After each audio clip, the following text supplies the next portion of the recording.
নমস্কাৰ 91 সংখ্যক নলবাৰী ৰাস মহোৎসৱলৈ আমি আহি আছো অহা 23, 24, 25, 27 নৱেম্বৰলৈকে লখিমী পথাৰত 23 তাৰিখে আমি আপোনালোকৰ আগত প্ৰদৰ্শন কৰিম এই বৰ্ষৰ ৰাজবুকু থিয়েটাৰ এখন সামাজিক নাটক ৰঞ্জিত কুমাৰ দত্তদেৱৰ দ্বাৰা ৰচিত আৰু বিশিষ্ট পৰিচালক ৰাজেশ ভূঞাদেৱৰ দ্বাৰা পৰিচালিত নাটক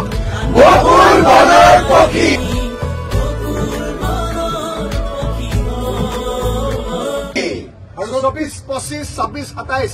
এই চাৰোটি নিশাত আমি আপোনালোকলৈ আগবঢ়াম এই বৰ্ষৰ ৰাজবুকু থিয়েটাৰৰ সৰ্বশ্ৰেষ্ঠ নাটক ব্যয়বহুল প্ৰযোজনা মহাৰমৰ